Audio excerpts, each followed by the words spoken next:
Deux Rois, chapitre 15. La 27e année de Jéroboam, roi d'Israël, Azaria, fils d'Amatsia, roi de Juda, régna. Il avait 16 ans lorsqu'il devint roi, et il régna 52 ans à Jérusalem. Sa mère s'appelait Jecolia, de Jérusalem. Il fit ce qui est droit aux yeux de l'Éternel, entièrement comme avait fait Amadzia, son père. Seulement, les hauts lieux ne disparurent point. Le peuple offrait encore des sacrifices et des parfums sur les hauts lieux. L'Éternel frappa le roi, qui fut lépreux jusqu'au jour de sa mort et demeura dans une maison écartée. Et Jotham, fils du roi, était à la tête de la maison et jugeait le peuple du pays. Le reste des actions d'Azaria et tout ce qu'il a fait, cela n'est-il pas écrit dans le livre des chroniques des rois de Juda? Azaria se coucha avec ses pères, et on l'enterra avec ses pères dans la ville de David. Et Jotham, son fils, régna à sa place. La 38e année d'Azaria, roi de Juda, Zacharie, fils de Jéroboam, régna sur Israël à Samarie. Il régna 6 mois. Il fit ce qui est mal aux yeux de l'Éternel, comme avaient fait ses pères. Il ne se détourna point des péchés de Jéroboam, fils de Nebat, qui avait fait pécher Israël. Shallum, fils de Jabesh, conspira contre lui, le frappa devant le peuple et le fit mourir, et il régna à sa place. Le reste des actions de Zacharie, cela est écrit dans le livre des chroniques des rois d'Israël. Ainsi s'accomplit ce que l'Éternel avait déclaré à Jéhu en disant « Tes fils jusqu'à la 4e génération seront assis sur le trône d'Israël. » Shallum, fils de Jabesh, régna la 39e année d'Ozias, roi de Juda. Il régna pendant 1 mois à Samarie. Ménahem, fils de Gadi, monta de Tirtsa et vint à Samarie, frappa dans Samarie Shallum, fils de Jabesh, et le fit mourir, et il régna à sa place. Le reste des actions de Shallum et la conspiration qu'il forma, cela est écrit dans le livre des chroniques et des rois d'Israël. Alors Ménahem frappa Tifzar et tous ceux qui y étaient, avec son territoire depuis Tirtsa. Il la frappa parce qu'elle n'avait pas ouvert ses portes, et il fendit le ventre de toutes les femmes enceintes.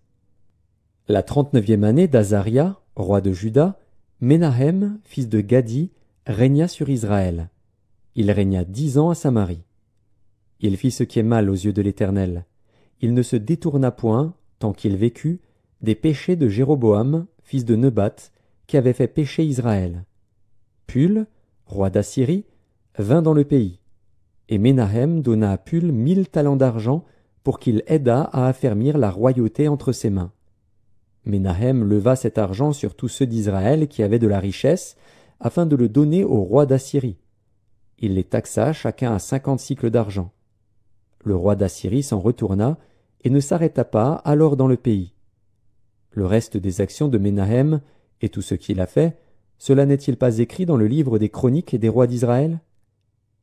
Ménahem se coucha avec ses pères, et Pékachia, son fils, régna à sa place. La 50e année d'Azaria, roi de Juda, Pékachia, fils de Ménahem, régna sur Israël à Samarie.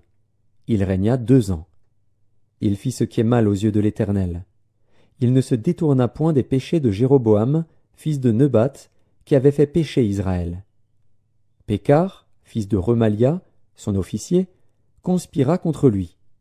Il le frappa à Samarie, dans le palais de la maison du roi, de même qu'Argob et Arié. Il avait avec lui 50 hommes d'entre les fils des Galaadites. Il fit ainsi mourir Pékachia, et il régna à sa place. Le reste des actions de Pékachia et tout ce qu'il a fait, cela est écrit dans le livre des chroniques des rois d'Israël. La 52e année d'Azaria, roi de Juda, Pékar, fils de Remalia, régna sur Israël à Samarie. Il régna 20 ans. Il fit ce qui est mal aux yeux de l'Éternel. Il ne se détourna point des péchés de Jéroboam, fils de Nebat, qui avait fait pécher Israël. Du temps de Pékar, roi d'Israël, Tiglath-Pileser, roi d'Assyrie, vint et prit Ijon, Abel-Beth-Maaka, Janoar, Kédesh, Hatzor, Galaad et la Galilée, tout le pays de Nephtali, et il emmena captifs les habitants en Assyrie. Osée, fils d'Éla, forma une conspiration contre Pékar, fils de Remalia, le frappa et le fit mourir. Et il régna à sa place, la 20e année de Jotham, fils d'Ozias.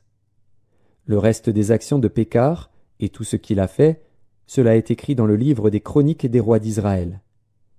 La seconde année de Pékar, fils de Remalia, roi d'Israël, Jotham, fils d'Ozias, roi de Juda, régna.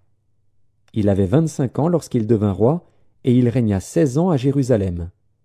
Sa mère s'appelait Jérusha, fille de Tsadok. Il fit ce qui est droit aux yeux de l'Éternel. Il agit entièrement comme avait agi Ozias, son père. Seulement, les hauts lieux ne disparurent point. Le peuple offrait encore des sacrifices et des parfums sur les hauts lieux. Jotham bâtit la porte supérieure de la maison de l'Éternel. Le reste des actions de Jotham, et tout ce qu'il a fait, cela n'est-il pas écrit dans le livre des chroniques des rois de Juda? Dans ce temps-là, l'Éternel commença à envoyer contre Juda Retsin, roi de Syrie, et Pékar, fils de Remalia. Jotham se coucha avec ses pères, et il fut enterré avec ses pères dans la ville de David, son père. Et Akaz, son fils, régna à sa place.